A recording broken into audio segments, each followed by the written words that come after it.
sometimes than we do on the actual show. Welcome back, ladies and gentlemen. We're live on the Philippe Matthews Show After Hours with Dr. Kathy Obear, author of Turn the Tide, Rise Above Toxic, Difficult Situations in the Workplace. Welcome back with me, Doc. Delighted to be here. Thank you.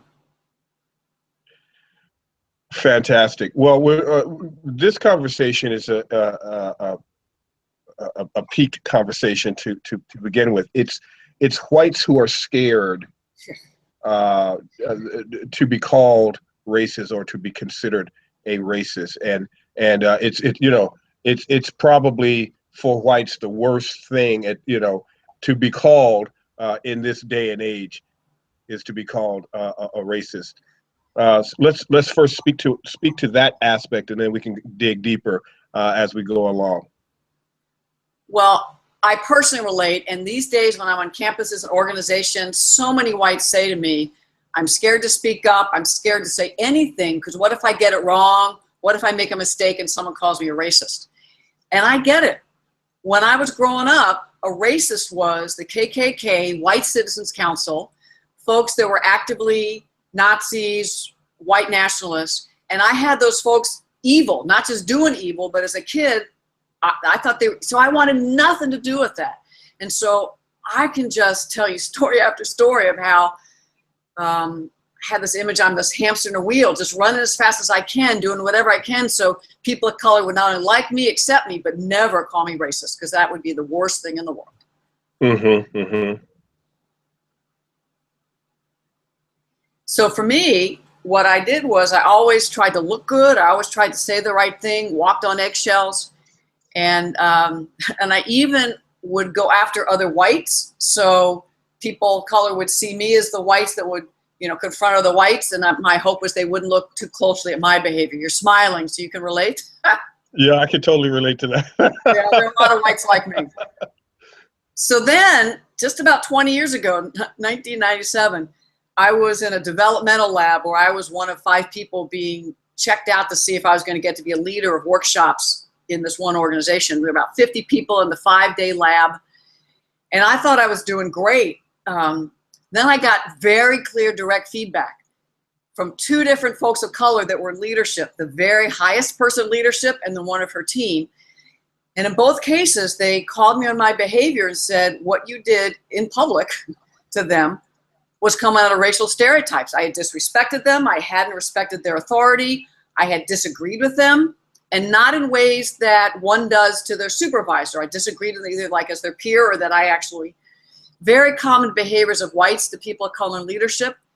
And they asked me to take a look at my racial stereotypes and bias and how that was fueling my racist behaviors. Well, I just thought they'd called me racist. Notice they were talking about my racist attitudes and behaviors that fueled what I did. Mm-hmm. But I couldn't hear it because I didn't understand the difference. I thought they were telling me I was racist, and that was the worst thing. Mm-hmm. So to be honest, I couldn't talk about this to anybody but my partner and my one white mentor for over 2, almost 3 years. I couldn't talk about it in workshops. And if people know me, I always tell stories about where I've messed up and done things that needed to change. Mm-hmm. This one, I was in such shame, such guilt, embarrassment, and I just didn't know what to do. And so it was almost 3 years of just wallowing, not talking to anybody, not doing my work, just spinning, because I didn't know what to do. Because I was so afraid to look in the mirror and acknowledge I have racial stereotypes and prejudice. White supremacist attitudes are a part of how I was taught, and I still have to pull them out and weed them out all the time. Yeah. I couldn't acknowledge that because I was so hooked into being the good white, the one white that the people of color liked. And look at my hands, even like this. I just, Right. And when I tell that story today, so many whites are like, oh, I so relate. I'm so scared to be called racist. That's me. Yeah, absolutely. Absolutely. We've had Debbie Irving on Waking Up White. And I love that title. That's the best title ever. Because so many white folk wake up white and realize, oh my God, I have implicit bias. And we, I had Dr. Anthony Greenwald on, who is the creator, co-creator of the implicit bias test, and realizing that you can't be born in America without having racial bias. It's impossible. And so what does that mean? You know, that's a huge a moment of clarity and realization that, wait a minute, I'm not and including all races when they take that particular test, blacks, Asians, Indians, Indian, right? Latino, every one of them, every nationality has racial bias, and that is germane to the founding of this country and what it means to be an American or in America. We're trying to do better collectively, but when you start, you know, from when you found the country on a particular idea, it takes some evolution to get out of that. Yeah.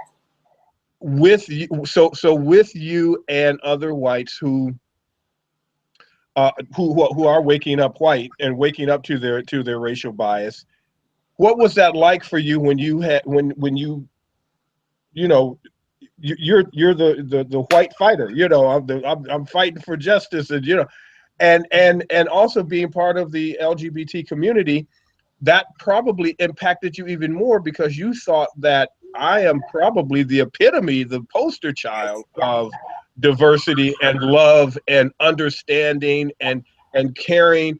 I know levels of discrimination, not in terms of being discriminated because of my color, but truly because of who I am as a person. And I'm a female, I'm a woman. I know. So I can imagine you know, I don't know if you have, if you're like me, where you have to have a little scotch at the end of the day, but I mean, I'm sure that you you have to go to somewhere to calm yourself down and come to a state of emergency with yourself. Yeah. I was devastated. It's really powerful to hear you kind of frame it, because I was so attached to my identity as a social justice consultant and trainer, and it's all about ego and talk about whiteness, you know, self-centered, selfish, it was about me. And so I had this identity to have it just so crushed. I have this image of a house of cards, and all of a sudden everything fell down, and then who am I if I'm not, because I was either or, I'm either this great trainer consultant, right, or I'm a piece of shit. I'm sorry, right. can you say that word? Right? Yeah, it's the internet, sweetheart. You can say shit, doo-doo, anything you want to say. And that's white culture. It says either or, right, wrong. I was stuck in it. And so that's why I said it took years for me and longer for me to be able to be in a place where, out of humility, to recognize I do have a lot of skills and talents, and every day it's a possibility I might unconsciously be influenced by racial stereotypes, white supremacist attitudes that I'm kind of trying to release and let go of. But when I'm tired, stressed, irritated, triggered, and I'm not paying attention, those early and constant messaging, watching the reaction to the killing of another unarmed black man in Charlotte, and then all the coverage of the protests. The second night. And a man who was killed during the protests. Yes. A man who was killed during the protests. That's insane. The racist stereotypes that were replicated by how the media kept focusing on the fireworks and the beating into the police car and talking about vandalism. Yes, those things happened, but it was a small percentage compared to the peaceful protest. So even just today, I have to be so conscious to recognize when racist stereotypes are reinforcing early learnings. So all that to say, I had to recreate my self-image of who am I today. Much more humble. So you had to move from either or to something and. Yes, to both and hold it all. That I still do act out of racist stereotypes and prejudice. I still have internalized white supremacist beliefs that whites are better, I'm smarter. And I have to daily deal with that. And I do really good work in all my identities, helping people create inclusive organizations, holding it all so that other people can hold themselves in complexity. So I think many whites are still caught in this either or. I'm either this horrible person or and it's not that. It's well, how do I mean? You know, not you know. Here's the rub, and not trying to be a party pooper about this. I mean, how do you get out of America alive? I mean, I don't know how you get out of this without, because everywhere you look, it's there. It's in all the media. It's in the fabric of our educational system. It's everywhere. You know, you're in the matrix. Yeah. So you know, it's almost that in order to be white, you damn near have to constantly live in a world and not be of it 24/7. Yeah. I mean, that's not logical. Who can do that? Well, maybe you can because you're Superwoman. You're a super white woman, so maybe you could. Don't even say that. My ego just got excited. Don't even. Well, on the Matrix metaphor, If anybody can fight for it, you could probably do it on a 24-hour basis. there are right? thousands, hundreds of thousands of whites doing amazing work. And what they're doing is literally every moment choosing between those pills. If I have the Matrix metaphor right, the red or the blue. Yeah, right. Am I going to be awoke right now, or am I going to be unconscious, replicating racist stereotypes, supporting racist dynamics? It really is a moment-to-moment thought. Just like folks that are, this may not be a good metaphor, but it came to me, who are trying to eat in ways that are healthy and sober. People that are trying to live in ways that are sober with alcohol or drugs. I have a background in 12-step work. It literally is a moment-to-moment, hour by hour, day by day. And to be honest, I think it could be helpful to think about internalized dominance, internalized racism the same way that we have a disease. And that we have to daily have to think. So today, recently, when somebody called me on some behavior that negatively impacted them as people of color, I felt defensive. I wanted to, you know, argue, but I breathed and I said, I apologize. Tell me more. What was the impact? Help me understand. Not teach me, but holding the space to hear. I also knew they might have been a cumulative impact. They might have misunderstood, but as they told me what I did, I'm like, I can see your point, you know? And then I apologized again and said, I commit to paying attention to this. And so we can show up in ways that really are humble and open and engaging. Acknowledge I'm feeling defensive, but I want to stay in. But whites, we have to do that because we all have privileged identities and we all have to just keep learning and growing. Well, you know, we talked about this in a previous show, and I used the term PTSD, post-traumatic stress disorder. There was a study done about racial stress, and you used the term cumulative impact. You know, so a cumulative impact, racial stress, one in the same for a person of color, and then there's those racial microaggressions that we just kind of. You know, where it's not just an event, but it's just, you know, an accumulation of little small events that occur throughout the day, along with the reminder in the media and the propaganda and the social, our social environment. And so, you know, I feel like it's unfair on both parties because you can't help or handle how I respond or react when I have hit the wall. Yeah.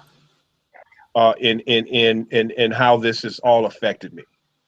And I can't expect, you know, I unload on you and say something that I would regret later on after I have, you know, dissipated some of that stress. But the same for you. It's like, you know, hey, I wasn't the one that pulled the trigger. I wasn't the one that killed a black man, but you just represent, you know how it's the association situation. And we, you know, it's hard to be evolved. It's hard to be an evolved human being. Yes. And it's difficult to be a human being that can stand in their nationality, stand in their heritage, stand in who they are, and then be among all other nationalities and people who are standing and are not at the level of consciousness and evolution that you are. That's commendable just to be. I mean, maybe that's what it means to be an American. I don't know, or just being an evolved human being. You know, as I hear you, I'm reminded that when people are really good friends and love each other, regardless of race, right?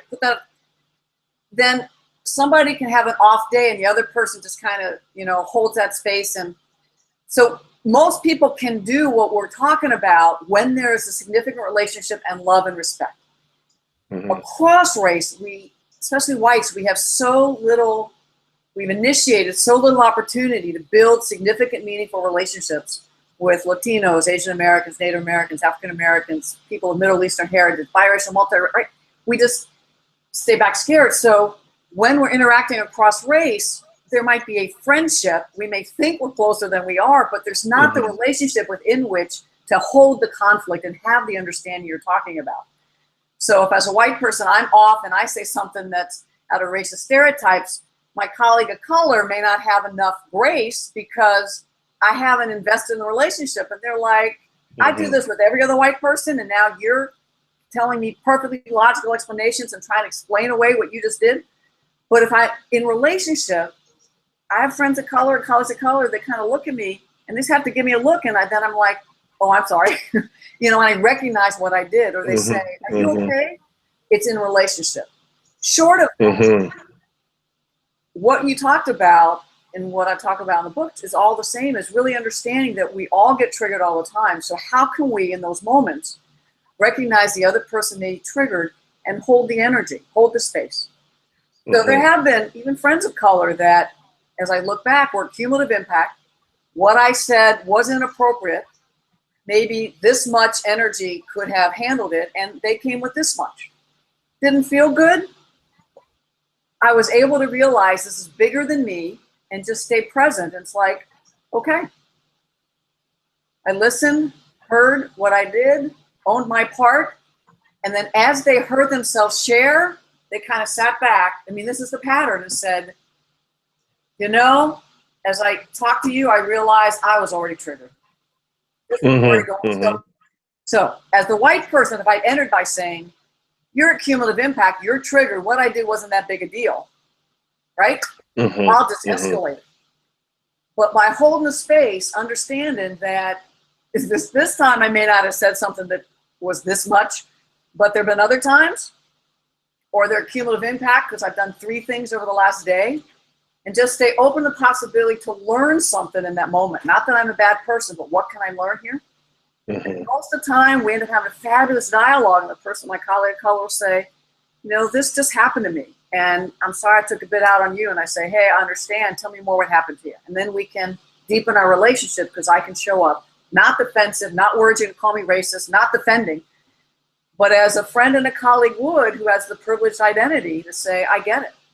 I have no idea what your life is like, but I know enough to know my comment was like 10 others that you've heard in a day. And so let me share space with you if you want to cathart a bit. Because here's the thing. Every time a person of color has confronted me, it's not been about to take me out or get me. It's been out of caring and grace. Now, it didn't sound like it all the time, let me be honest. But I believe they wouldn't have bothered to tell me unless they cared and wanted me to grow. Tell me, how many times, I mean, 20, 30 microaggressions in a day, and that's probably a good day.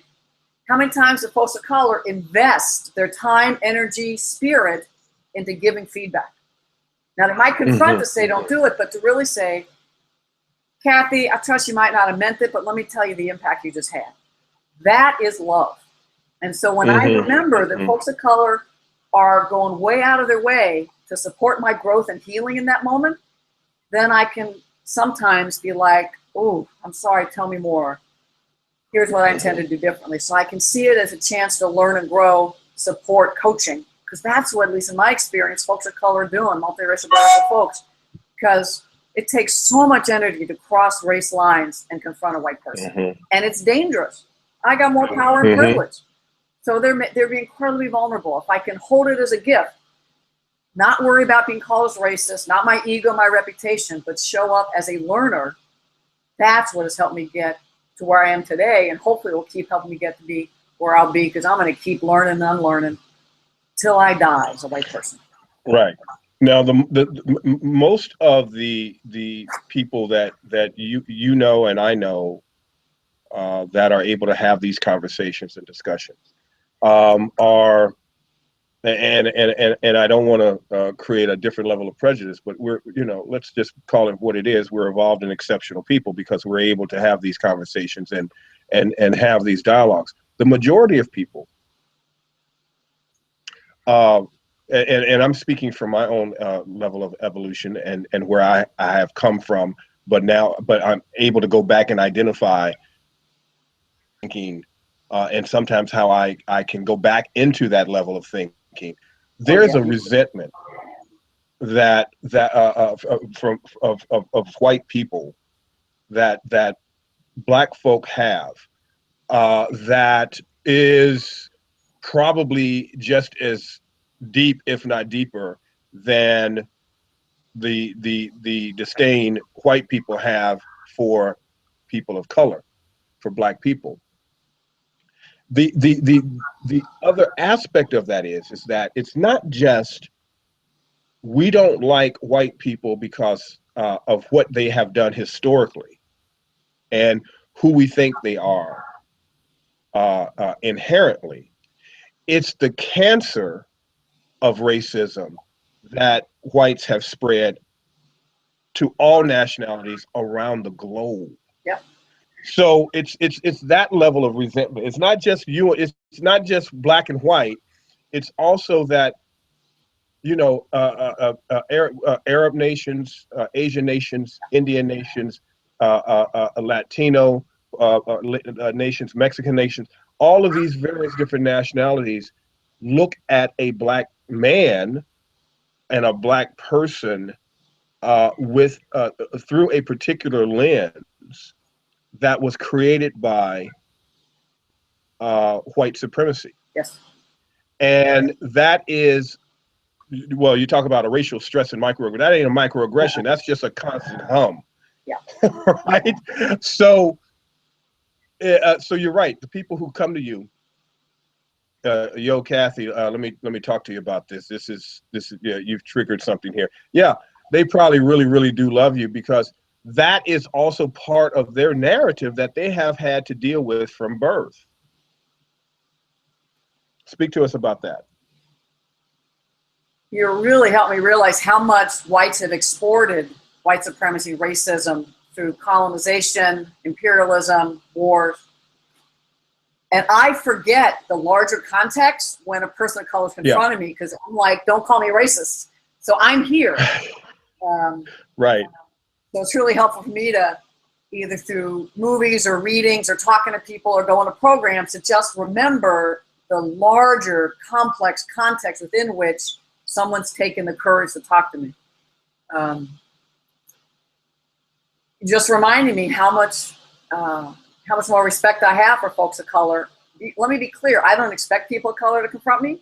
I expect other whites to notice what I'm doing to confront me, but to really appreciate and acknowledge what folks of color do. And this may not be where you want to go, but I was just watching the news about recent more police killings of unarmed black men. And all that you just said gets then taught in police academies and K-12 and our media, so that our law enforcement, our judicial system folk, the bystanders all have those same lens unless we consciously crack it and build relationships, meaningful relationships. So when I see a person on the street, African-American man, and I have that first racist thought, 5 more pictures come into my mind of friends of mine, some 1 or 2 close, but a lot that just might be colleagues that challenge the stereotype. Because you asked earlier, what can you do? I don't know if I know the answer, except constant learning, unlearning, conversation, training, education, and then personal relationships. Because now, the urban area I live in, when I see people on the street, they often, I'm like, ooh, and they make me think of somebody I know from all my years of getting to work, particularly in the Social Justice Training Institute. Just what an honor to have so many people of color in my life. So it's not impersonal anymore, it's personal. Yeah. I went last night, date night, took my sweetheart, Good for you, Yolanda, to see the Magnificent Seven. Oh, at Denzel Washington. And you know, it was now for the sake of a movie, it was great. It was, you know, supposed to be what it's supposed to be. It's a great, you know, shoot 'em up, bang bang, Western movie. But I couldn't enjoy it. Hmm. And the reason I couldn't enjoy it is because I was looking at the time that that movie was supposed to be, or that story was supposed to be told, and it was just, it was unacceptable. Because at that time, because of the anti-miscegenation laws that were instituted in 1681, where we couldn't have gunpowder, we couldn't, you know, slavery, you know, what the whites did to the Indians. So you had an Indian guy, you had a Mexican guy in the film, you had a black guy who was the leader, which was, you know, in terms of, you know, it was almost like watching Django Unchained. You know, this is a fantasy movie. But even though you're sitting there trying to enjoy it, but you're thinking like this is, and now, and in context of this week, we've lost two more that have been publicized. We don't know the others, but I'm sure there's others, but two who have been publicized, black men killed by police officers. One police officer was black, one was white. But blacks look at the police as an institution of racial enforcement. So even if you're a black police officer, you're looked upon as a traitor to us. You're looked upon as a sellout. You're looked upon as part of the problem, not part of the solution. And we know that there are good police officers in there, but we also know that they are unequivocally powerless because their entire lives will be jeopardized, as well as their families. And we've had, you know, I've had Carol Holman Horn on the show, who was a former 20-year veteran police officer. I've talked to Matthew Falk, who was a federal level DNA agent and head of the oh gosh, I can't remember it right now. But you know, so I've had law enforcement people on who have been whistleblowers, so I understand what the good cops are going. People say, well, why won't the good cops come forward? They can't, because they'll end up being set up, being killed, their family members being targeted because of that. So when I'm watching this movie with Denzel, and Denzel looks freaking great, you know, for the ladies out there who's this movie, they shot the hell out of Chris Pratt, you know, he was fantastic.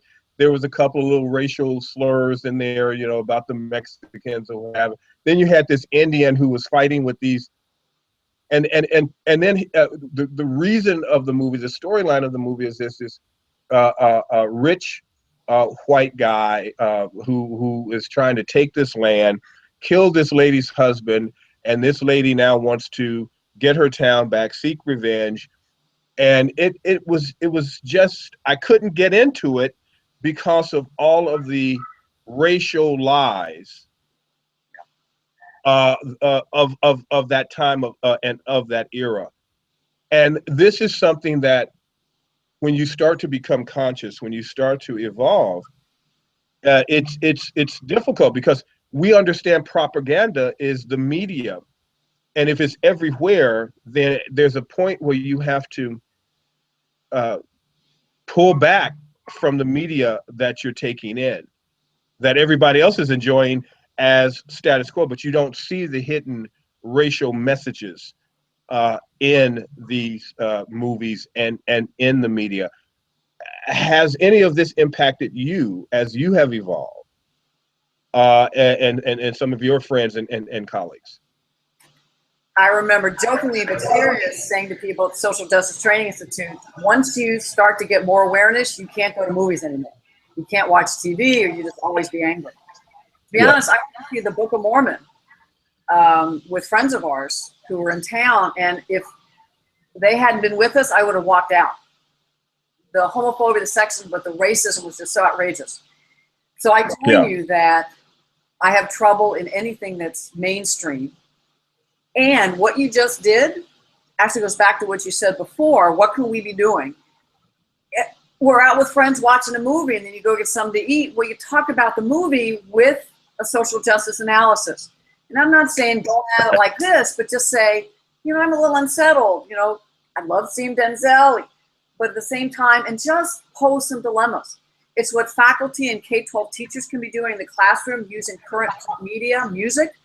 You know, not denigrating it completely, but looking at the complexity of it, multiple perspectives, and helping people realize, as you talked earlier, what we've exported about the images of Black men and other folks of color, what we keep perpetuating. Well, how can everything that I do, how can I use every moment as a way to teach? Whether I'm on the subway, whether I'm in the classroom, whether I'm with friends, talking to my niece.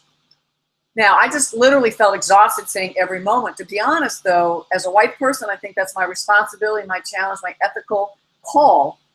Doesn't mean I'll do it well every time, but if I fall asleep and I'm doing a workshop, what I say and what I allow happen will have harm on people of color.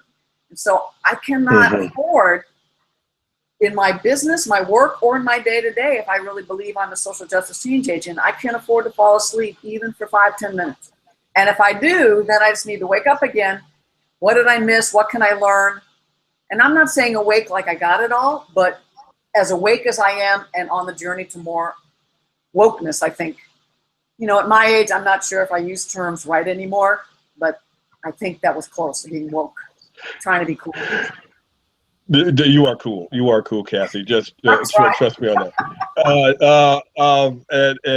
And I'll have a scotch and cigar with you any day. Now, so let me ask you this: as we close this conversation out, because it can go on and on and on, because it's a huge conversation.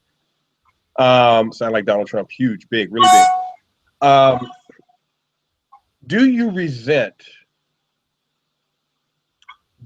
not being white, but do you resent what your ancestral whites did, particularly the men, to create this dynamic? Because white people didn't exist. The term white, black, all that did not exist in America. It was created. White people were invented, created. Racial, a third lower class or class was created. Do you resent being born in America, having to deal with that was something you're born into that you didn't want to have to deal with, and now that you are awakened, you do have to deal with? Where are you on that scale? You know, there's so many. I'm tired and exhausted. I do resent having to keep raising these issues because I see so many folks of color targeted, killed, overlooked to be hired. I have resented when other colleagues of color have confronted me and only see me as white. And I'm like, but I've committed my life to this. All right, I said something just now that came out of racial stereotypes, but see me as Kathy. So I have resented. But then with time, I'm like, I get it, and I'm always white. And I have so much white privilege. All whites do. Now, I have more because of other identities. I have many privileged identities, so it impacts me differently. So whenever I start to feel resentment, especially if I talk to another white about it, they help me go, oh, okay, that's this, but look at all the white privilege. So when I really regret and resent that we have so much racism and oppression historically and today. I don't like white privilege. I don't like that some people don't have the same access I do. And I don't like that I go unconscious, and when I don't get given white privilege, I get irritated. And then I just need to go, look what's going on, and things are complex. What's my role? I can't do it all. Do my part, but then help other whites particularly learn, grow, develop the courage to speak up. So together we can partner across race with folks of color and just keep chipping away at this. I don't know if that addressed what you were talking about, but that's what came up for me. It did. I appreciate that. Closing thoughts on whites who are scared that they are racist. How would, where would that self-reflection dialogue begin, and then where would that fit and be appropriate in in our educational institutions and in our social environment. I hope that all whites will find 2 or 3 other folks that they can trust, that they can talk with, so that they have somebody they can go to and say, this just happened. Someone said I did something racist. I don't know what to do. I'm scared. And so they have other whites they can talk with that won't shame, blame, judge, think they're smarter than, but just can say, I relate, I've done it too. So the first step might be to find 1 or 2 other whites who you can trust. And it might be going to workshops, it might be doing more readings, it might be getting on some blogs or listserv, but really creating other spaces with other whites. And then to get support, so that, because as you said that, I realized when I'm so worried that I'm going to be called racist, I'm centering my needs and ego again. I'm centering whiteness again. Instead of, what can I learn here? How might I have done something? How can I not do it again? And how can I support this person who I negatively impacted to heal so that they can go do their life? And then how can I go share what I'm learning with other whites? So I decenter me, get my ego out of the way, which is easier said than done. Don't worry about my reputation, because that's what it was all about. Shame, ego, reputation. And I was centering me and whiteness again. Just replicate, it's like, no, show up and be willing to hear the feedback, because without it, we'll keep perpetuating racist dynamics. Again, I don't use the term racist to call other people racist. I talk about racist behaviors and attitudes that we perpetuate and do based on socialization that we can change. When people call each other racist, it feels like you're talking about my humanity, my essence, and then I don't feel I can do anything. So I don't know what other people do. I'm just telling where I am. I don't call people racist. And when people call me racist, I don't push against it, but I then say, I apologize. What were the behaviors and attitudes that really impacted you? And so I'll just shift it so that I can hear it in a way so I don't feel stuck and powerless. I'm like, ooh, I hadn't thought of that. Wow, I forgot. And I commit to do better next time, as Dr. Maya Angelou tells us. Wow. Always good to talk to you. Yeah, you rock. You rock, Doc. I really enjoy our conversations.